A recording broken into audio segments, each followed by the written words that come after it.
Okay, so Margaret, we might bring you back in here and get you and Annalu to maybe talk about your initial conversations with each other.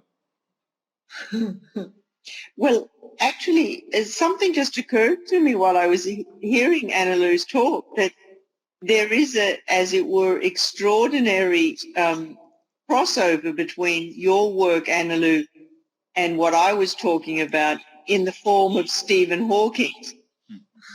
And I just wondered, I'd be interested to hear your comment.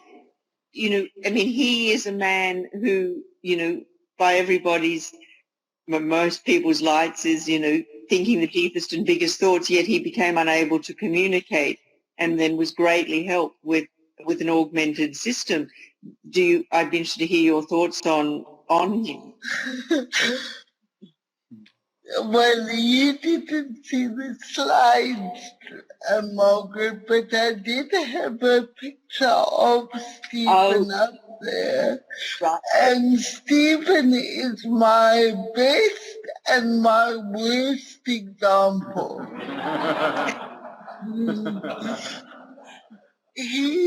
Stephen was amazing because it didn't matter what or how bad the technology was.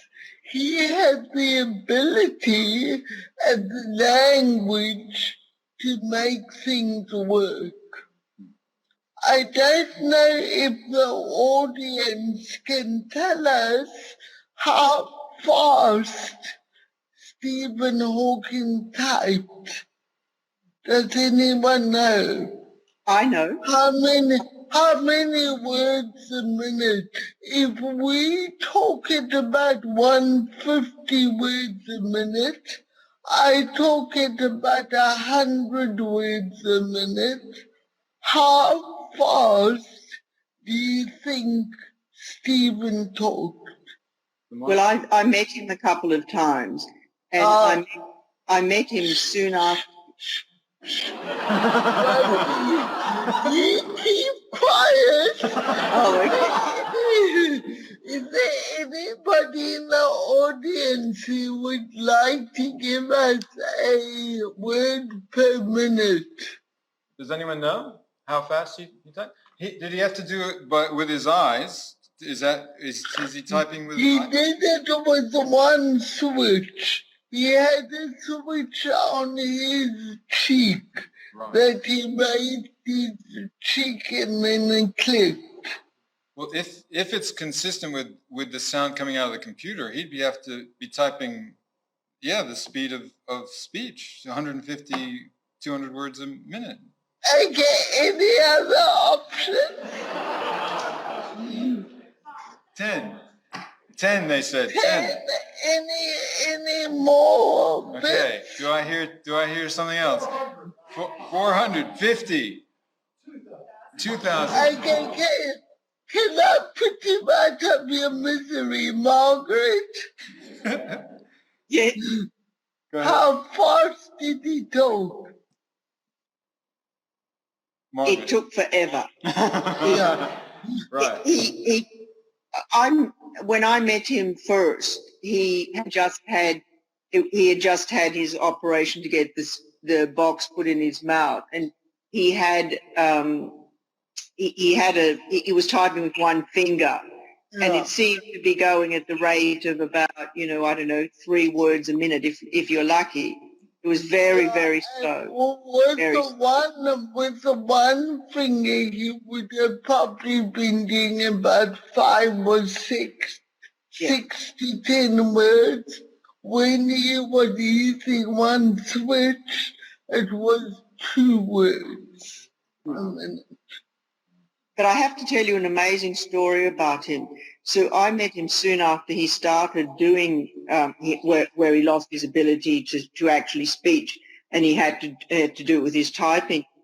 And what amazed me was that, the cursor goes on the screen, it goes A, B, C, D, and then it'd stop, and when it got to the letter that he wanted, and he'd click.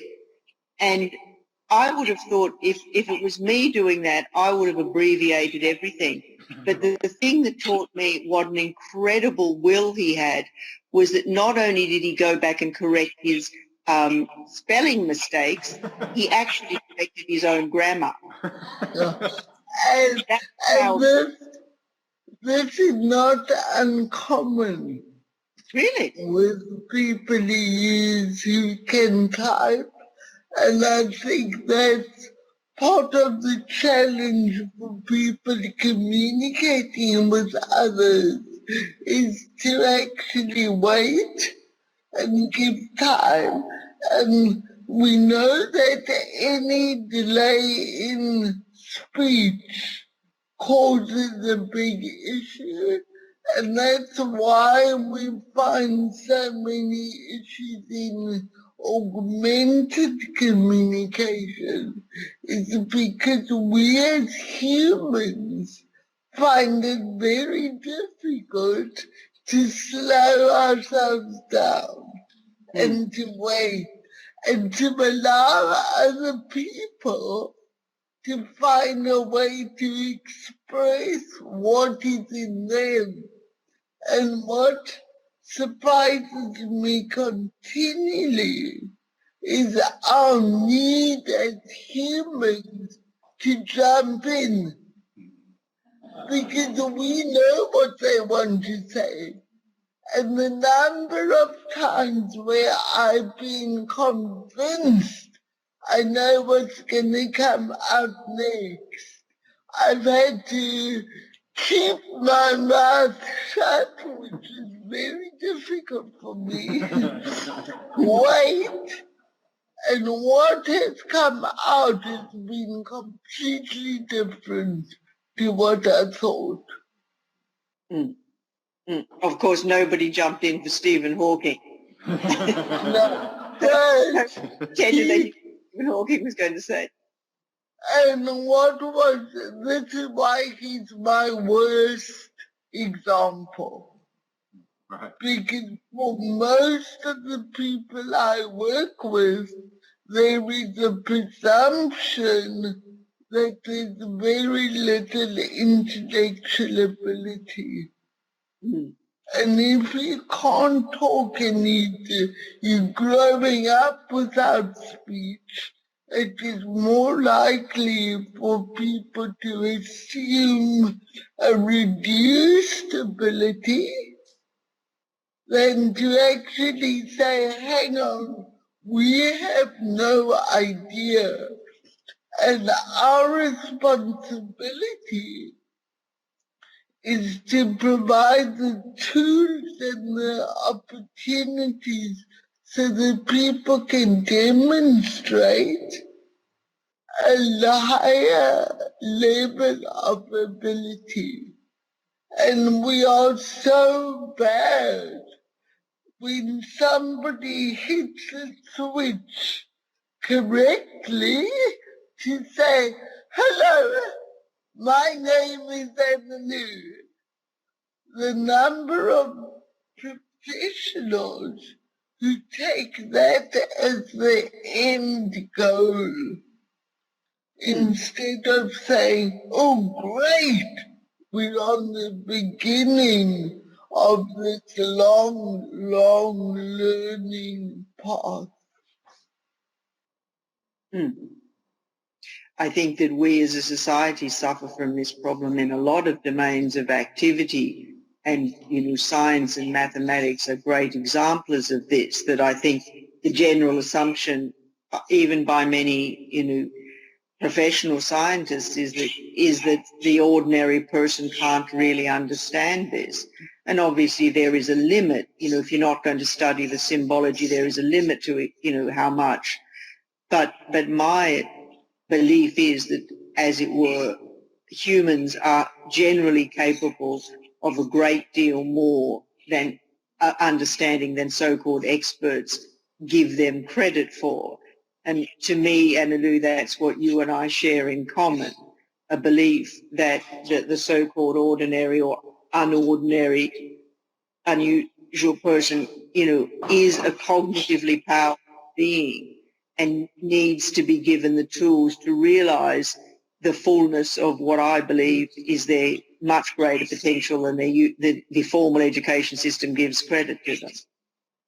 And is it our responsibility as scientists and engineers to actually help find those tools in the same way that you've worked with crocheting, etc., to actually provide those tools so that people can actually experience and find a way to actually, what am I trying to say? Actually look at the way that their potential can take them.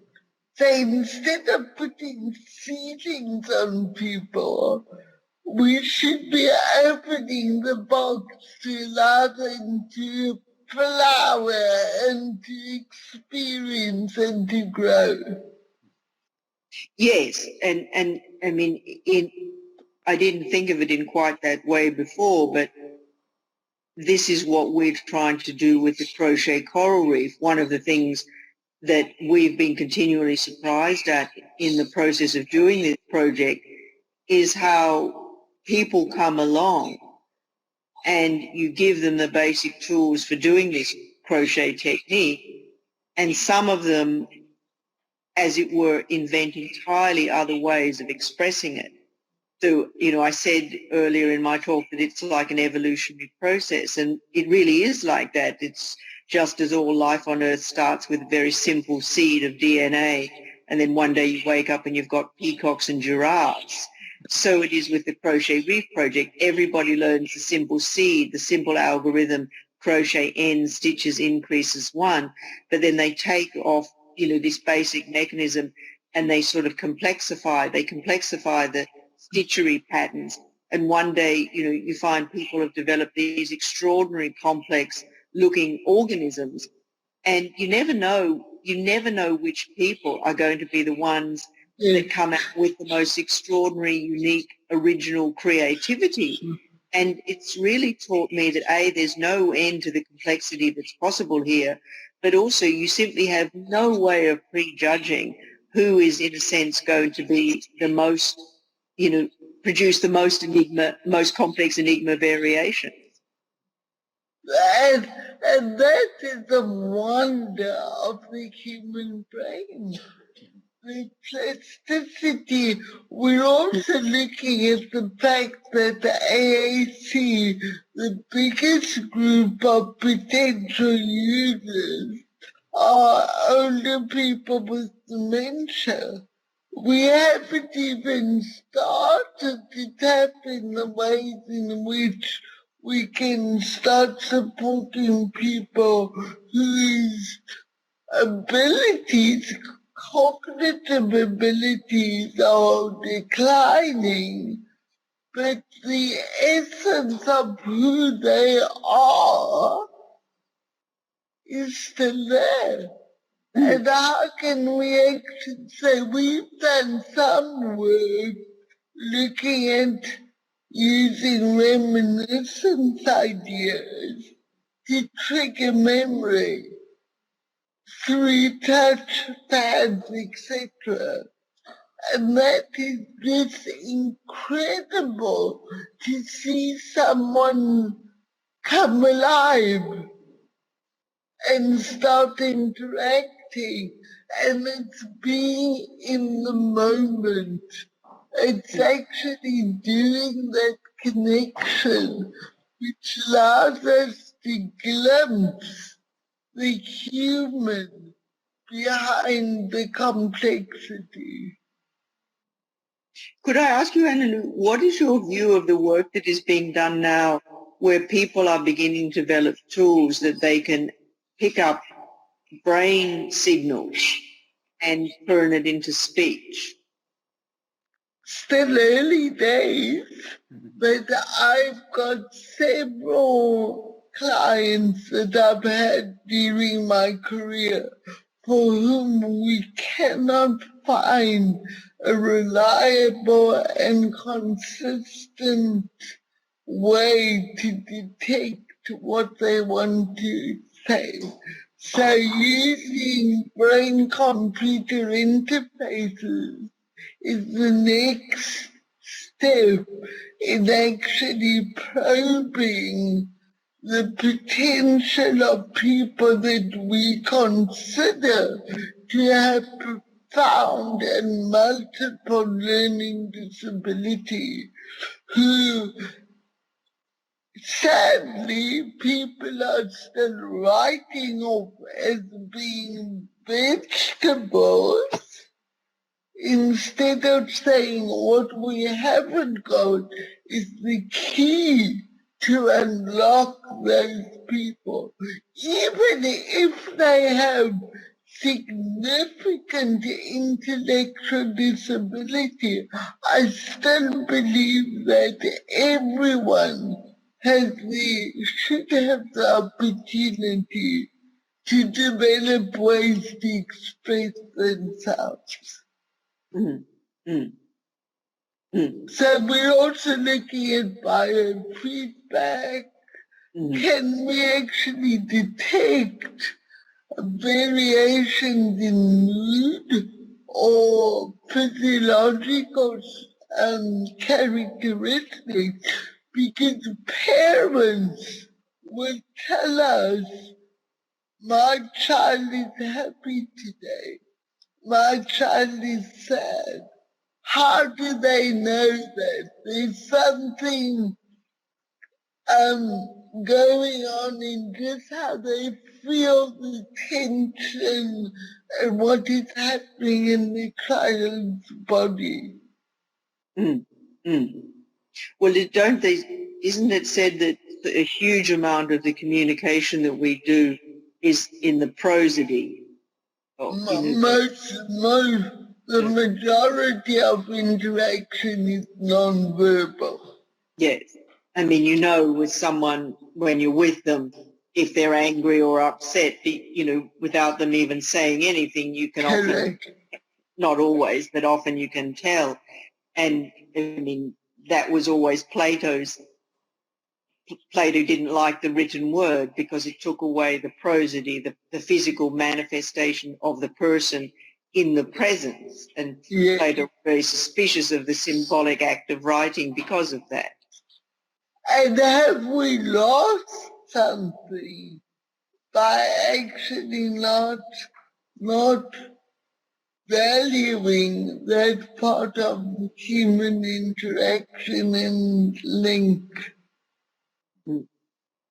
Ironically, and it's so ironic, in the age when you're doing what you're doing, Annalu, and so many people are retreating from human-to-human interaction by, young kids, they say, are often scared to talk in person. They'd rather talk to each other in text because they find the human-human interaction somewhat frightening, which, I mean, I've heard about this phenomenon time and time again, and here it's discussed a lot now.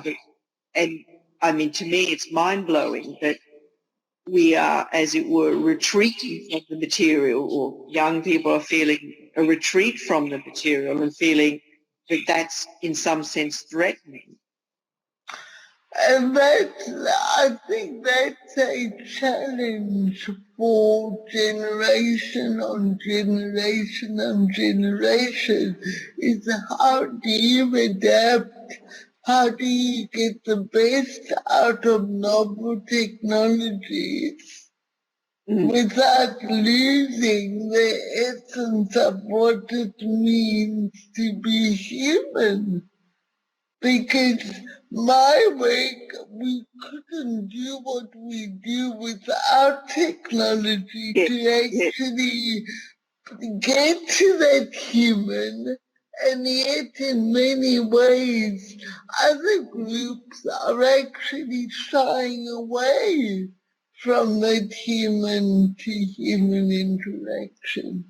In fact, current project of mine is looking at the issue of having that screen, although it's an enabler, it is also a barrier. Yes. Actually, I want to remove the screen totally, But how do we do that and still give the person the access to the language that they need? So that's quite exciting, and how can we use robotics, etc., to get away from that screen? I was wondering. Because I want people to work to communicate face to face. How are we doing, John D? I think you guys are doing great. This sort of dance across the screens has been wonderful. Perhaps we could start to get the audience involved, and I might, because I'm in the position to do so, ask the first question. It seems wonderful when you pointed out, Annalu, that you're trying to do in some way the opposite of what Margaret's noticing about the common world. So I wanted to ask if, in fact, incredibly complex world situations can be understood by simple minds, and the most simple forms of communication are actually incredibly complex.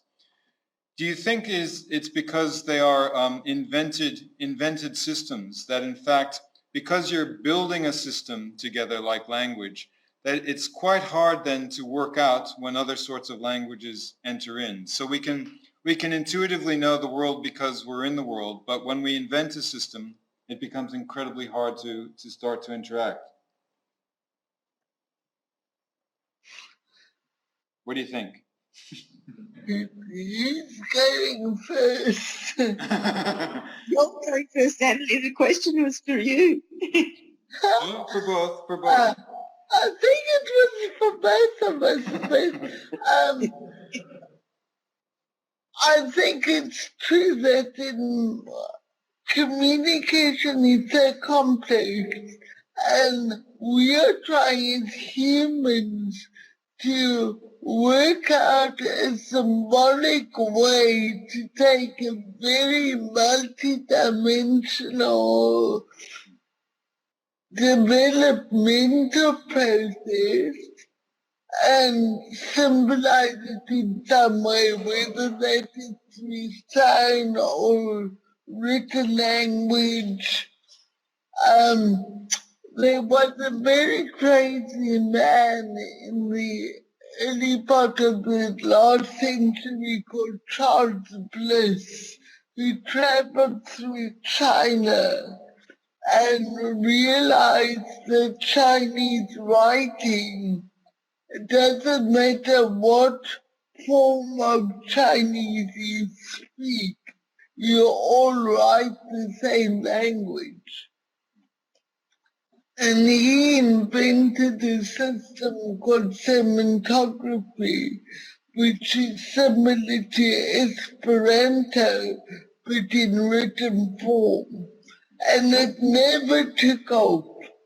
And yet we have been using it for children to actually give them a means to actually think and create through language. Now that is an example of something that was designed for completely different target audience, to us being able to say that might be a way to represent a very complex issue. And very like your work with your crocheting, Margaret. You come from left field to create a way to embody what is so complex.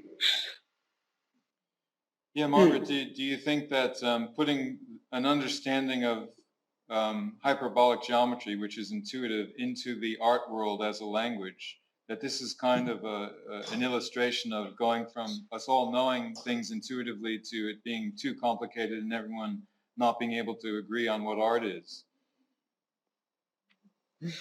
Well, I think that our project is, as it were, a very liminal endeavor because, sometimes, a lot of times, people ask me, is it an art project or is it a science project? And to which my answer is, well, what do you think? But, you know, I think that one of the things that the project reveals is something that's of great interest to me, which is generally that most of the, or many of the interesting things in life don't parse neatly into categories. So all languages have category systems, but no language can ever parse everything perfectly. And this was the great interest of the anthropologist Mary Douglas, the fact that languages couldn't parse things perfectly. So that in the end, your category systems always break down at some points, and those points are usually very interesting points because they do raise the questions, well, what does it mean for a thing to be, you know, an animal or a vegetable? And there are things that are sort of, you know, like slime molds, are they what? And I think that our project is like that. You know, it raises questions, is it art, is it science, is it mathematics, is it craft?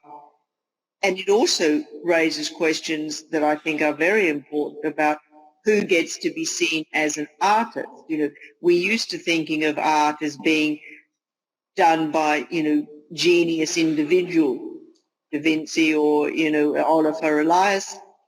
In our project, all of the work is done collectively. The artist may be, you know, up to 1,000 different people. And so again, it raises the question of the definitions. And that's actually what I think is most interesting about it, that it challenges these sort of categories that we tend to want things neatly into.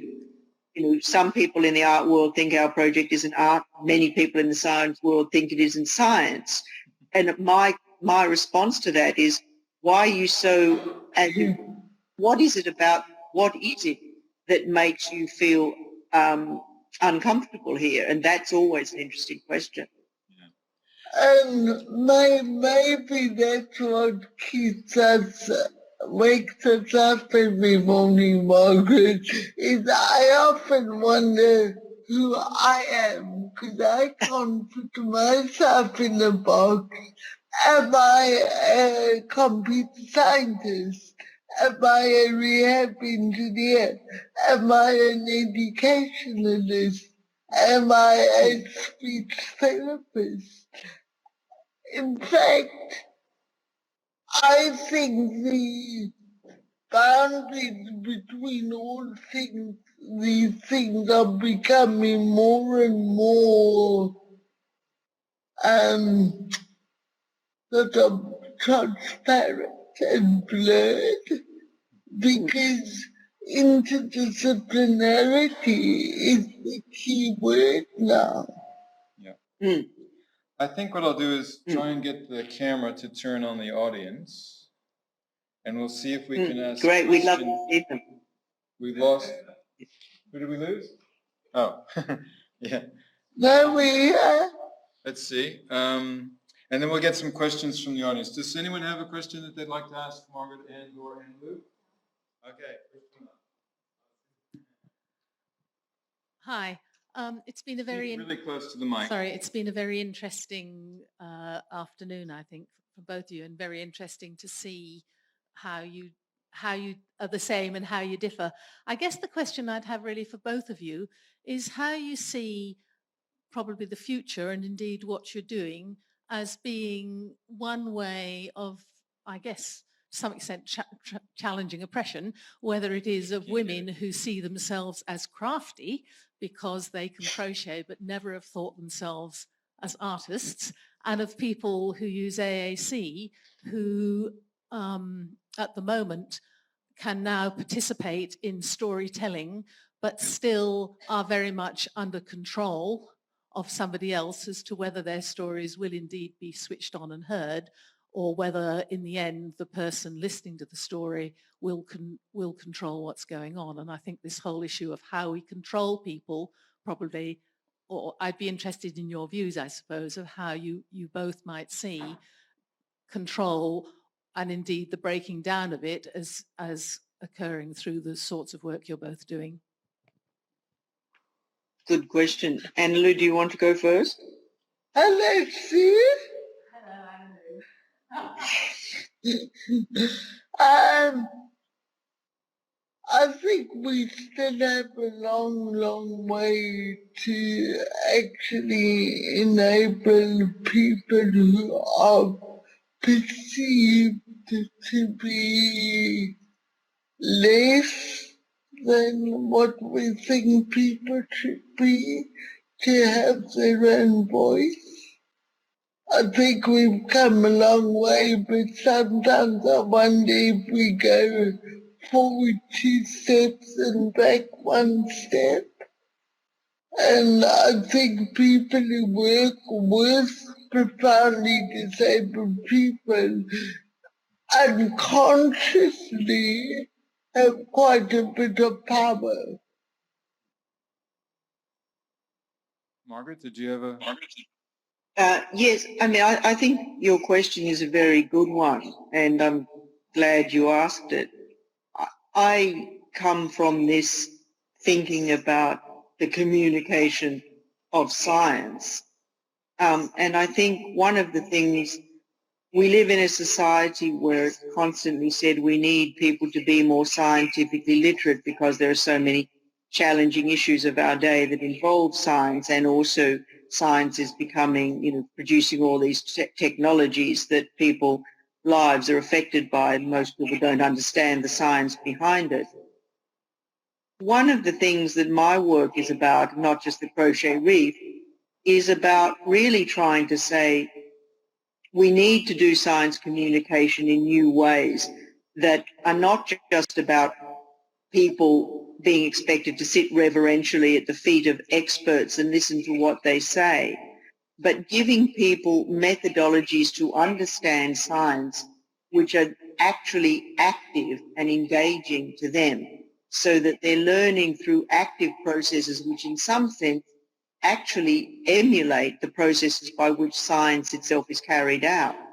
So, I mean it very seriously when I say that our project is a project in applied mathematics. People are actually learning mathematics by doing it. They're also doing art, and they're also, learning, be given access to think about how nature makes the forms that it makes by making things themselves.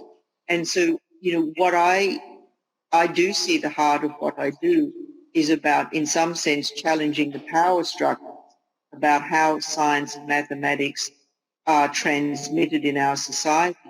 And I think your question is a very important one, because actually I don't think, for all the rhetoric that is given about how we need more people to be understanding science, I don't think we're doing very much at all to, as it were, open up the structures to be more egalitarian. And, I totally agree with Annalu that the goal here needs to be to give the end users more power in the process. Thanks, Margaret. Can I maybe add something very quickly? Sure. Which I didn't talk about, is that we've been seeing a change in the way we are training medical students, dentists and teachers by actually getting our expert users to do the training and to run day-long workshops with these young people. And by doing that, we are transforming the way they are viewing others, not only people with disabilities, but people who have mental health issues, people with foreign languages, refugees, etc. And it comes back to this human interaction. Can we break down the fear that people have of other? Because I believe that is the only way we empower society to be diverse and really inclusive in its nature. Thanks, Annalu. Can you guys see us at the moment? What are you seeing on your screens? We see a slide, the BoK slide. Oh, yeah, okay. I couldn't get it Yeah, turned that's what I'm around seeing. to the audience. So maybe the next question, the person just introduced themselves to Annalu and Margaret. Who would like to talk to one person in the morning and one person in the afternoon, in the evening? Mhm. Hi, my name is Bon Mott, and I have a question for Margaret. I'm just wondering if you know of anyone who has researched the correlation between Nikola Tesla's mathematical research in physics and electrical engineering inventions, and how his mother taught him how to weave as a small child. Oh, no, I didn't know about that at all. Everybody who doesn't know, Nikola Tesla is the man who invented AC current, and originally in the days, the late 19th century, people thought that Edison was right and that the world would be electrified through DC current, but it doesn't really work for power distribution, and Tesla showed us that AC current was the way. But he also is famous for having all sorts of very visionary ideas about transmitting energy through the air and transmitting energy through the earth, etc. But no, I didn't know that Tesla's mother taught him weaving. I can tell you another story that's a bit similar, that the great quantum physicist Richard Feynman was once asked about how he believed he became what he is, the great physicist that he became. And he said that it was all due to his father doing tiling patterns with him when he was a child. His father brought home, tiles from, he was in the carpeting business, I think, and he brought home these squares of, like tiles, and made young Richard Feynman play patterns and making mathematical patterns as a kid. And he said that's what made him. And this actually relates to one of my great heroes in life, which is a man called Friedrich Froebel, he was the 19th century pedagogue who invented what we call the kindergarten system of education, which we all experience in a very diluted form. But kindergarten, in its original 19th century incarnation, was a very rigorous system of basically playing mathematically inflected games with things like blocks and tiles and weaving and pin pricking on paper and making, coloured shapes and putting them into patterns. And so, Froebel had this view that young children should learn abstract pattern making first, and that through playing with abstract geometric patterns, they would learn, as it were, the innate structures of nature. And it's really ironic that in Froebel, little 3- and 4-year-olds would think abstract mathematical shape making, and it was only at the end of the kindergarten system that they would actually make representational things like flowers and horses. And now we've got a completely opposite education system where, we train little children on My Little Pony and other hideous representational things, and you have to go to art school, in college to learn abstraction, whereas Froebel's education system was the complete opposite. And I'm a big believer with Froebel that young children are capable of great abstraction and symbolic thinking, and it's a great pity that we don't give them that opportunity to encourage that side of their mind when they're very, very young. Nice, thank you, Margaret. Other questions? I think we're at the end of our day and everyone's exhausted. But Annalu, did you have anything to add to that about learning, developmental learning in young people? Like said that we know from Piaget that doing is learning. And one of the things we don't see enough of is enabling our children to explore in order to learn. So one of the things with language and AAC is that there's very little opportunity for children to come across the vocabulary by accident.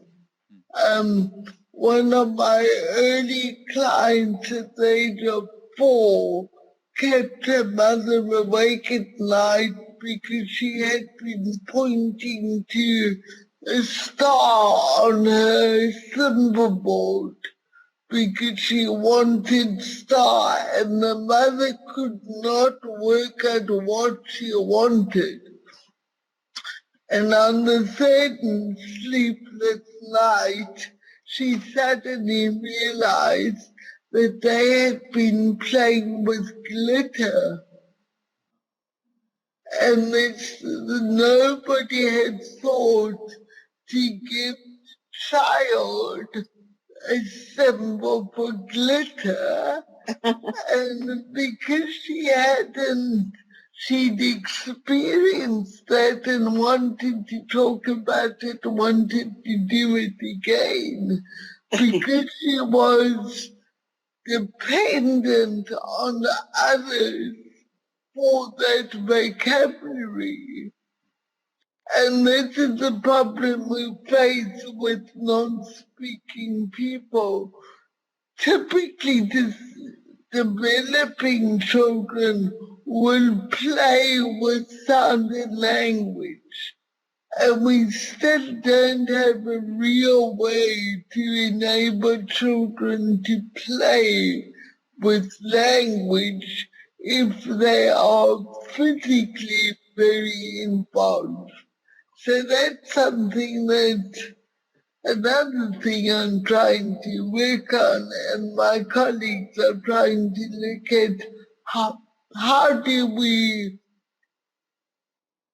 get away from relying on a very small group of very able facilitators to make it generally more possible for people to explore new ideas, new language, and to talk about that. Well, thank you so much, Annalu and Margaret. It's been wonderful, wonderful, and I'm so happy the technology actually worked. Thank you for getting up early, Annalu, and thank you for staying up late, Margaret. And we really appreciate it. Let's thank them once again.